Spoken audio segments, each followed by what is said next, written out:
I've been unfaithful since our third outing. My spouse confided in her companion during a midday meal. Tying the knot only heightened the rush. She was unaware I was seated just 2 tables back. I chose not to intervene, simply returned home, removed her name from all accounts, and liquidated the vehicle I had purchased for her, plus every high-end purchase she'd accumulated using my card.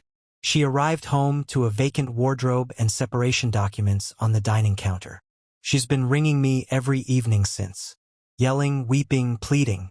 6 weeks back, my existence followed a foreseeable path. Now I'm residing in a fresh residence, with a different contact number, and a horizon that resembles nothing of my original intentions. And I couldn't feel more serene about it. Identities altered for clear motives. My spouse Vanessa and I had been wed for 4 years, partnered for 6. I'm 36, employed in commercial property development. She's 32, involved in drug sales for a company. No children, a shared choice we reviewed yearly. I believed we were stable. Not flawless, but stable. The discovery occurred on a typical Wednesday. I was enjoying a solo lunch at this cafe in the city center. The type with patio areas that merge into the adjacent eateries zone. I'd arrived early for a 1:30 appointment with a client who bailed at the last second. Instead of returning to the workplace right away, I opted to linger and dine, reviewing messages. I was midway into my meal when a known chuckle pierced the background hum. Vanessa was being shown to a spot roughly 15 feet distant, accompanied by her pal Melissa. They hadn't spotted me. I was somewhat concealed by a tall planter, and they were absorbed in their discussion. I was on the verge of shouting over when I caught my name. "So James still has 0 clue?" Melissa inquired, bending insecretively. Vanessa's chuckle once more, brushing it off. "Heavens no. He's utterly in the dark." I halted, utensil hovering mid-bite. A certain edge in her voice compelled me to remain quiet, to eavesdrop. "I've been seeing others since our 3rd date," Vanessa proceeded, tasting her vino. Matrimony simply amplified the excitement. There's an added spark in donning his band while I'm with another. Melissa snickered uneasily. "How many men in total? Altogether? Perhaps a dozen. Ongoing? Merely 3. 3? How do you manage them all?" "It's not overly complex. Eric handles Tuesdays when James has extended sessions, Chris covers when James is away on trips, and Michael is... Well, Michael holds a unique place. Beyond mere physicality. I remained there, utterly motionless, absorbing my wife leisurely dismantle our whole partnership. She continued outlining her method for concealing her liaisons. Distinct email setups, an additional device, even a charge account I was oblivious to. "James simplifies it," she stated. "He's so believing, so routine. Always present when he claims. Always shares his agenda. I pinpoint his location precisely any time. Aren't you worried he'll uncover?" "At times I nearly wish he would," Vanessa confessed, softening her tone a bit. "But he won't. He perceives what he desires. And should he, what then? The residence is jointly titled. My name's linked to his finances. He'd owe spousal support. He's too sensible to shatter it all." They shifted to different subjects afterward, but I'd absorbed sufficient. I settled my tab discreetly and departed, ensuring I avoided their view. I motored home in a strangely composed state. No blazing fury, no collapse, just an icy, systematic lucidity I'd never known. By the driveway entry, I'd already devised a strategy. Initially, I contacted my attorney, Graham. We'd competed in university lacrosse, and he'd managed my corporate agreements. I summarized the circumstances and queried how swiftly he could draft separation filings. "I can prepare initial documents by Friday," he replied. "But James' strategy is key. Avoid confrontation now. Record all details. Safeguard your holdings." "Already handling it," I answered. Then I accessed our banking profiles. Most were shared, a choice I'd never doubted until this moment.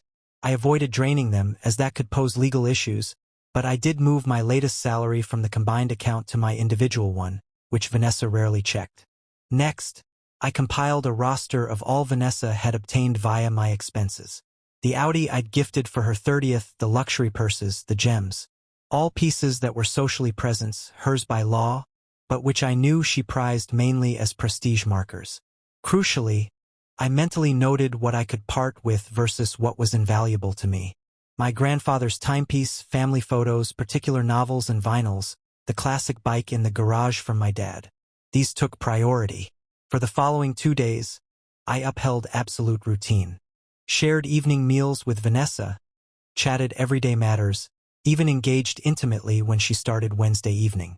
All while inwardly listing every falsehood, every urgent work call, every ladies' evening that now clicked into place. On Friday dawn, Vanessa departed for a seminar in the metropolis. A 3-day event that I now realized was probably with unique Michael. The instant her vehicle exited the drive, I mobilized. First, our financial institution. I eliminated Vanessa as approved on my main charge cards, those solely in my name. I couldn't alter joint ones yet without alerting, but I could block fresh charges on my solo accounts. Next, I phoned a colleague with a premium auto lot. Described needing to offload an Audi Pronto even below value. The vehicle was titled only to me, a present to Vanessa but mine legally. He consented to manage it all, no inquiries. Then I returned home and methodically gathered my vital and priceless belongings. Not all, as that might alert if she came back sooner, just the truly essential. These went to a storage locker I'd secured that morning. I reached a upscale resale boutique about the designer pieces Vanessa had amassed on my primary card. The proprietor, detecting urgency, visited that afternoon and offered reasonably for the collection. Purses, footwear, tagged unworn attire. All buys Vanessa had made, displayed once for social media, then stored away. By nightfall, I'd inked a half-year agreement on a flat across the area, equipped with essentials from a leasing firm. I'd arranged forwarding for my mail and updated all access codes. I'd withdrawn from our shared fitness club, media subscriptions, and vineyard membership. Graham delivered on initial separation docs. Not complete, as that required time, but sufficient to declare my resolve. I placed these centered on the dining counter with a short message. I know it all. Avoid contacting me. My attorney will reach out. The resale proprietor returned Saturday to retrieve the items. The Audi was hauled to my colleague's lot. I glanced around the residence once more, then secured the door and left my key within. By Saturday evening, I was installed in my new flat. I powered down my prior phone, enabled a fresh one with new digits, and awaited. Vanessa came back Sunday night, a day ahead of schedule. I know because our security system, which she ignored could be viewed remotely, recorded her entry. I observed on my computer as she stepped in, calling my name, noted her bewilderment at absent items, watched her hurry upstairs, then back to the dining area where she spotted the docs. Her expression shifted remarkably. Bewilderment to astonishment to scheming to dread. She dialed my phone instantly. Straight to message, she redialed repeatedly. Finally, she settled at the counter, scanning the papers, her look firming into fury mixed with alarm. The messages began around 8 p.m. Whatever you believe, it's incorrect. This is madness. We must converse. You can't simply vanish like this. It's immature. Please ring back. It's all a mix-up. By midnight, the shift.